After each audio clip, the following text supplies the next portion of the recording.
Bueno, en la parte anterior del problema habíamos averiguado la resistencia equivalente del circuito, arrancando de un circuito mixto, que era este. Averiguamos la resistencia equivalente y averiguamos la I total que recorre este circuito. Ahora lo que vamos a hacer es calcular las intensidades que hay en todo el circuito, que son las que habíamos indicado acá. O sea, vamos a averiguar cuánto vale I1, I2, I total ya la conocemos, y cuánto vale I3, I4, que son los nombres que le asignamos a estas intensidades de corriente. Bien, entonces, lo primero que vamos a hacer, vamos a averiguar la caída de tensión que se produce en la resistencia 1, 2, 3. ¿Está bien? Que era la resistencia equivalente de esta parte del circuito. Entonces, la caída de tensión que voy a tener entre este punto y este punto, como esto es un paralelo, va a ser igual a la caída de tensión que tenga acá y acá, y acá y acá. ¿Ok? Entonces, hacemos eso. Colocamos un instrumento para medir tensión, puede ser un voltímetro o un multímetro, y averiguamos cuál es la caída de tensión que se produce en la resistencia 1, 2, 3. Eso lo hacemos aplicando la ley de Ohm. La caída de tensión en este sector del circuito va a ser igual a la corriente que circula por esta parte, que en este caso sería la I total, por la resistencia que tenemos acá, que es la resistencia 1, 2, 3. Reemplazando los valores y haciendo las cuentas nos da que esta caída de tensión es de 1,485 volts. Y volviendo al circuito anterior, antes de resolver el paralelo, tenemos una R1 y una R23. ¿Está bien? R2 y R3 estaban en serie, entonces la corriente que circule por R23 o por R2 y por R3 va a ser siempre la que llamamos I2, si no recuerdo mal.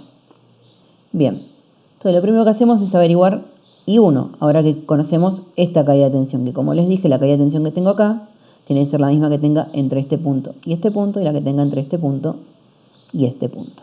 Entonces, I1 va a ser igual, también aplicando la ley de Ohm, a la tensión dividido la resistencia. ¿Qué tensión o qué caída de tensión? La que tengo entre estos dos puntos, dividido la resistencia que tengo acá. Bueno, reemplazando los valores nos da que I1 es igual a 0,7425 amperes. Hacemos lo mismo para la parte de abajo y averiguamos cuánto vale I2. ¿Ok? Usamos la R23, que era la suma de R2 más R3. Esto nos da 0,2475 amperes. Ahí ya averiguamos cuánto vale I1 y I2. Y podríamos hacer lo mismo para averiguar I3 e I4, pero vamos a hacerlo con otra metodología. Primero que nada vamos a hacer una verificación para ver si lo que hicimos acá estaba bien. Entonces lo que vamos a hacer es aplicar lo que se llama la primera ley de Kirchhoff. ¿Qué dice la primera ley de Kirchhoff? Vamos al dibujito del circuito. La primera ley de Kirchhoff dice que todas las corrientes, o la sumatoria de todas las corrientes entrantes a un nodo, es igual a la sumatoria de todas las corrientes salientes del mismo. ¿Qué es un nodo? Es donde se produce una bifurcación en el circuito. Yo vengo con un hilo conductor o un cable, como quieran decirle, llego a este punto y salgo con dos hilos conductores. Entonces, en este caso estoy entrando con una I y salgo con dos I. Entro con I total y salgo con I1 y 2. Entonces, según la ley de Kirchhoff, la sumatoria de todas las corrientes entrantes a este nodo, o sea, IT, tiene que ser igual a la sumatoria de todas las corrientes salientes, o sea, I1 más I2. Y es lo que aplicamos acá. Acá está.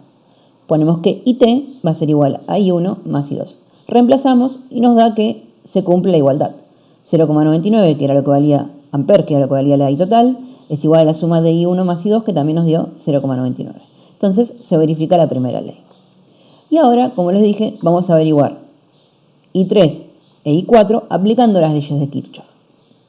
Entonces, lo que vamos a hacer primero que nada es aplicar la segunda ley. Entonces, para aplicar la segunda ley, hacemos este pequeño dibujo, que es el circuito mixto que estamos usando, pero con este recorrido en celeste. Entonces, ¿qué dice primero que nada la segunda ley?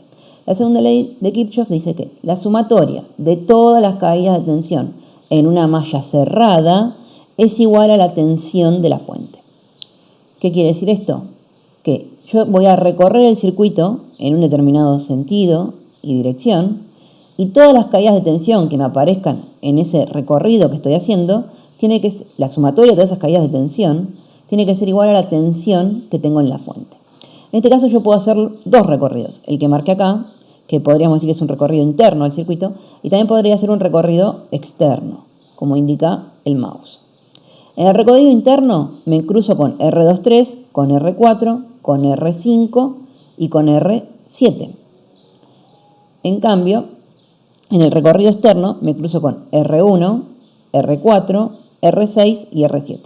Vamos a hacer, en este caso, el recorrido interno.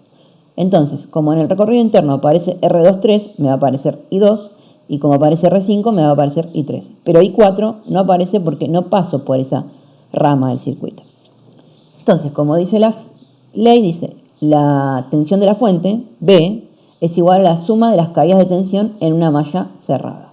Entonces, arranco acá, voy recorriendo y tengo que ir sumando todas las caídas de tensión que me aparezcan. Aparece R23, obviamente me produce una caída de tensión.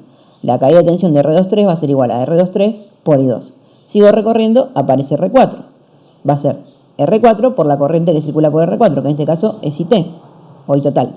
Sigo recorriendo y me aparece R5. R5 por la corriente que circula por R5, que es I3. Y por último me aparece R7 por la corriente que circula por R7, que es I total. Y acá tenemos una ecuación, en la cual la única incógnita que tenemos es I3, porque los valores de todas las resistencias lo conocemos, I total la conocemos, el valor de la fuente lo conocemos, y I2 lo averiguamos en el punto anterior. Entonces lo que vamos a hacer es despejar esta incógnita. Bien, pasamos todos estos términos, este y este, restándose al otro lado, es lo que tenemos acá. Y por último, lo que vamos a hacer es pasar R5 dividiendo. Y nos queda que finalmente I3 va a ser igual a todo esto. Reemplazando los valores y haciendo las cuentas, si no cometí ningún error, nos va a quedar que I3 es igual a 0,2, podríamos redondear, 0,06 amperes. Bien, ahí tenemos cuánto vale I3. Y para averiguar cuánto vale I4, lo que vamos a hacer es aplicar la primera ley de Kirchhoff, que ya la vimos. Acá venimos con I3, I4, llegan a este nodo y de ese nodo sale I total. Entonces, otra vez, la sumatoria de las corrientes entrantes es igual a las corrientes salientes. O sea, I3 más I4 tiene que ser igual a IT, que es lo que planteamos acá. Pero nosotros queremos averiguar I4. Entonces la despejamos y nos va a quedar IT menos I3. O sea, I3 que está sumando la pasamos restando al otro lado. Reemplazamos los valores y nos da que finalmente I4 vale 0,7894 amperes. Bueno, colocamos todos los valores en la tabla. Acá hay un pequeño error que lo corregí en la otra tabla, me acabo de dar cuenta, porque estas tensiones no son iguales. Ahora les voy a explicar por qué. Y por último, lo que nos queda averiguar es las caídas de tensión que tenemos en cada una de las resistencias. Tenemos los valores de las resistencias, las corrientes que circulan por cada resistencia, y lo que quiero averiguar es las caídas de tensión en cada una. Entonces, para eso, lo que hacemos es aplicar la ley de Ohm, porque ya conocemos todas las corrientes y todas las resistencias. O sea, si yo quiero averiguar la caída de tensión que hay en R4, es la corriente que circule por R4 por la resistencia que tengo en R4. Bueno, acá están hechas todas las cuentas y obtuvimos todas las caídas de tensión. Y finalmente, acá sí está corregida la tabla, el circuito mixto con todos sus valores quedaría de esta manera. Podemos hacer varias verificaciones. Ahora que tenemos el circuito con la tabla. Por ejemplo, yo les había dicho que antes había un error. La caída de tensión que tengo en R1 tiene que ser igual a la caída de tensión que tengo entre R2 y R3. Entonces, 1,485 tiene que ser igual a 0,99 más 0,495. Después podríamos verificar la segunda ley de Kirchhoff, tanto en la malla cerrada que hacemos por adentro del circuito como la que hacemos por afuera. ¿Qué quiere decir eso?